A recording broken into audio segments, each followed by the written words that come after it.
Ya wajar kalau kemudian ini diputus dengan sangat cepat gitu ya, 3 hari langsung selesai karena mungkin menggunakan paket-paket kilat. Jadi tidak menggunakan kupon atau bebas ongkir.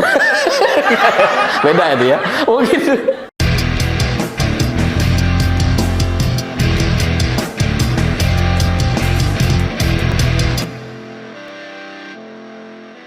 Selamat malam semuanya. Jelang Pilkada Serentak 2024, situasi atau suasananya itu jadi mirip-mirip seperti Pilpres 2024 karena sama-sama diawali dengan perubahan batas usia calon.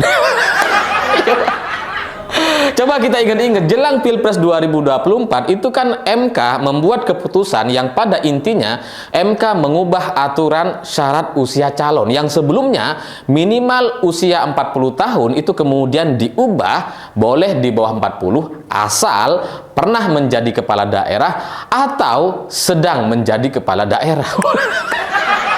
Nah, ini di pilkada gitu ya. Ini giliran MA.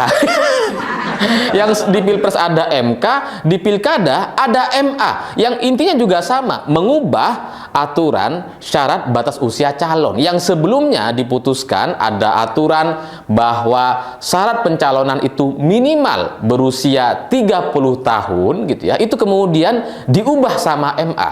Boleh di bawah 30 tahun saat mendaftar atau saat dicalonkan. Sehingga dengan putusan ini MA kemudian meminta KPU untuk segera mengubah aturan-aturan yang sebelumnya sudah diputuskan oleh KPU. Jadi KPU kan punya aturan gitu ya, syarat pencalonan gubernur dan wakil gubernur itu minimal 30 tahun dihitung saat si calon ini ditetapkan sebagai calon gubernur ataupun calon wakil gubernur. Tapi bagi MA gitu ya, harusnya hitungannya itu bukan saat calon ini ditetapkan atau maju sebagai calon. Harusnya minimal syarat usia 30 tahun itu dihitung saat si calon ini nantinya dilantik sebagai gubernur dan wakil gubernur. Coba kalian jadi KPU, betapa membingungkannya gitu ya aturan KPU nanti gitu. Karena syarat menjadi calon gubernur dan wakil gubernur minimal 30 tahun. Itu kan benar gitu ya, syarat untuk maju sebagai calon. Tapi kalau hitungannya dihitung saat si calon ini dilantik, artinya kan seolah-olah nggak ada calon. Nggak usah pilkada sekalian gitu. Jadi syaratnya itu adalah syarat gubernur dan wakil gubernur. Langsung dilantik gitu. Jadi misalkan nanti Kaisang maju gitu ya, nggak usah jadi calon, langsung dilantik aja sama KPU. Nggak usah pemilihan sekalian gitu. Ya karena nggak ada syarat calon gitu. Kalau syarat calon kemudian memuat usia minimal 30 tahun saat dia dilantik, itu kan bukan syarat usia, bukan syarat calon gitu, syarat gubernur. kan iya gitu. Jadi syarat menjadi calonnya udah nggak ada gitu, diubah menjadi syarat menjadi gubernur.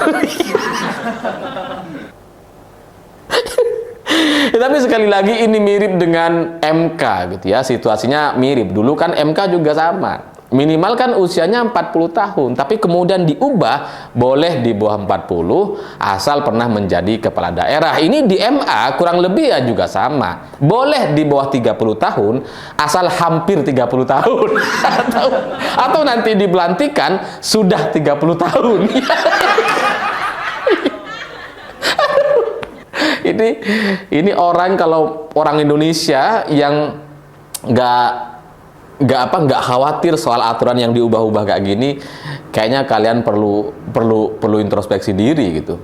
Karena aturan yang sudah diubah, aturan negara, aturan yang disepakati bersama oleh banyak pihak sebelumnya kemudian bisa diubah dan diotak-atik dengan cara-cara yang sangat-sangat instan, ini bagi saya itu sangat mengkhawatirkan gitu. Karena kalau aturan-aturan aja bisa diubah gitu ya, maka ke depan aturan apa lagi yang akan diubah? Jangan-jangan aturan usia kalian juga akan diubah.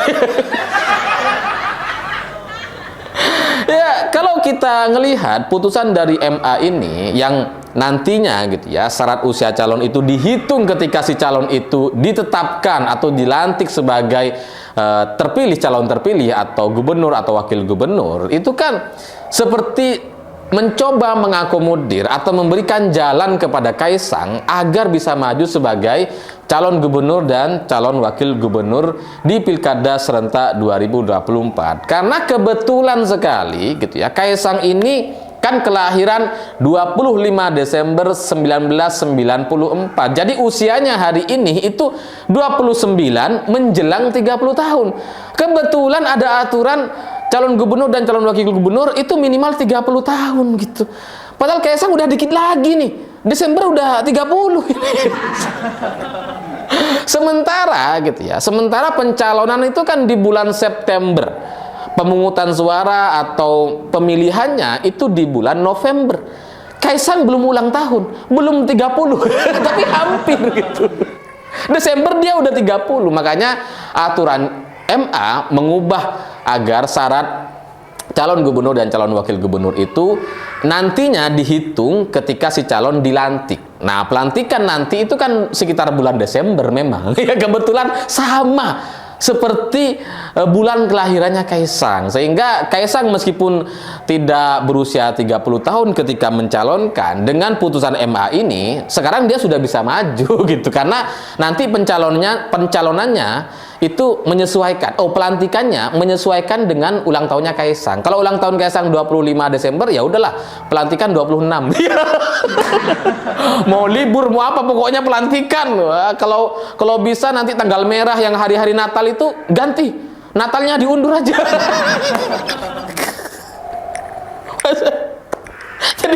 Jadi aturan negara udah kayak main-main gitu ya, kayak aturan keluarga yang kapanpun bisa diubah dan terserah yang punya gitu kan. Seandainya gitu ya, seandainya Kaisang itu kelahiran bulan November, mungkin putusan MA bukan kayak gitu ya. Mungkin putusan MK akan kira-kira berbunyi seperti ini. Usia calon itu dihitung ketika si calon ini dipilih oleh rakyat bulan November. Tapi karena Kaisang lahir bulan Desember, makanya disesuaikan gitu. Dihitung saat calon ini nantinya dilantik sebagai gubernur atau wakil gubernur di bulan Desember. Dan putusan MA ini diputus dengan sangat cepat gitu ya, hanya 3 hari setelah registrasi itu langsung diputuskan dan muncul putusannya terkait batas usia pencalonan yang dihitung. Calon itu usianya dihitung ketika dirinya dilantik. Ya wajar kalau kemudian ini diputus dengan sangat cepat gitu ya, 3 hari langsung selesai, karena mungkin menggunakan paket-paket kilat. Jadi tidak menggunakan kupon atau bebas ongkir. Beda itu ya. Mungkin paket kilat gitu ya, yang mungkin agak mahal gitu kan. Kalau bebas ongkir kan agak lama gitu ya, 5 hari 7 hari lah. Kalau ini kayaknya paket yang mahal gitu ya, paket cepat, karena memang pemohon terkait batas usia calon gubernur dan calon wakil gubernur ini adalah Ridho Sabana. Ridho Sabana ini adalah ketua umum partai Garuda yang merupakan adik dari Riza Patria, salah satu elit partai Gerindra atau yang pernah menjadi wakil gubernur DKI Jakarta. Jadi kalau ngelihat situasi seperti sekarang yang aturan diubah-ubah seperti ini dan suka-suka pihak keluarga atau pihak penguasa, saya mengucapkan selamat kepada kaum baterai kembung. kaum baterai kembung ini kan selalu ngejekin kita ini, baterai lowbat 16% dan seterusnya gitu ya. Padahal mereka itu baterai kembung gitu, 58% memang, tapi nggak efektif. Nggak ada gunanya.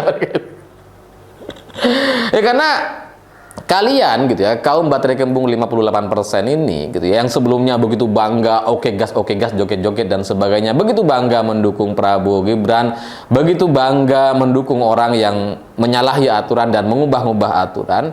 Sekarang nampaknya kalian akan dihadapkan dengan satu pemandangan yang mungkin ini akan menghiasi kalian selama beberapa tahun mendatang. Karena semua kita hari ini yang tidak menjadi bagian dari keluarga penguasa, bukan keluarga Jokowi, bukan keluarga Prabowo gitu ya, nampaknya akan susah sekali punya kesempatan atau peluang yang sama dengan pihak keluarga-keluarga mereka ini. Jadi KKN ini sudah di depan mata, sudah dipertontonkan, sudah ditunjukkan, tapi karena kalian itu adalah kaum baterai kembung, nggak efektif dan nggak efisien, ya nggak sadar-sadar. Makanya mau dikasih makan siang gratis, supaya apa? Supaya makin bego, supaya kalian nggak lapar, kenyang, udah. Kalau udah kenyang ya udah tinggal tidur aja.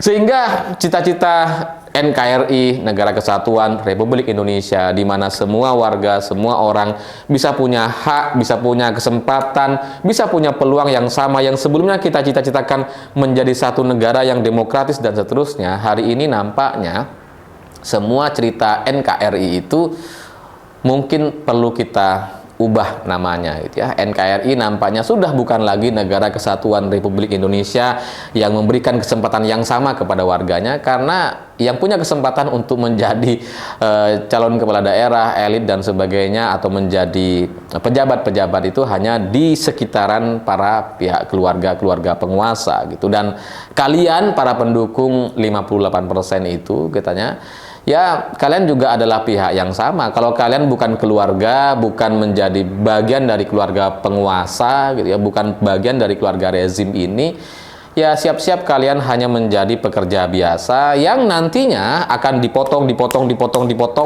dan itu terserah pemerintah apakah potongan-potongannya itu akan diberikan kepada kalian lagi atau dikorupsi seperti yang sudah pernah terjadi sebelumnya, seperti Asabri, Taspen dan sebagainya.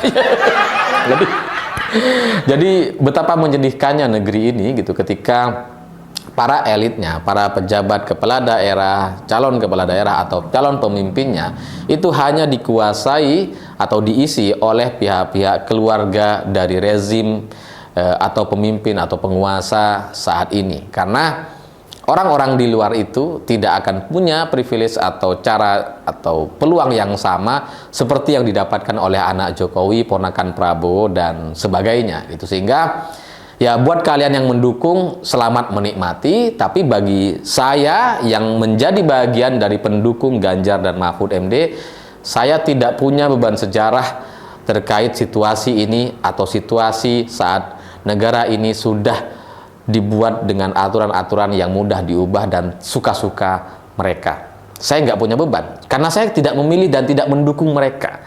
Ya kalau kalian mendukung kaum 58%, selamat menikmati. Kalian juga nggak akan jadi apa-apa. Ya, apa gunanya kalian mendukung Prabowo Gibran dan mendukung aturan-aturan yang diubah dengan cara-cara yang seperti itu? Itu nampaknya adalah pertanyaan yang harus kalian jawab. Kalau kalian tidak menemukan jawabannya, ya jogetin aja. Atau makan gratis kok, meskipun cuma sekali sehari. Saya pikir itu. Terima kasih sudah menonton. Begitulah kura-kura.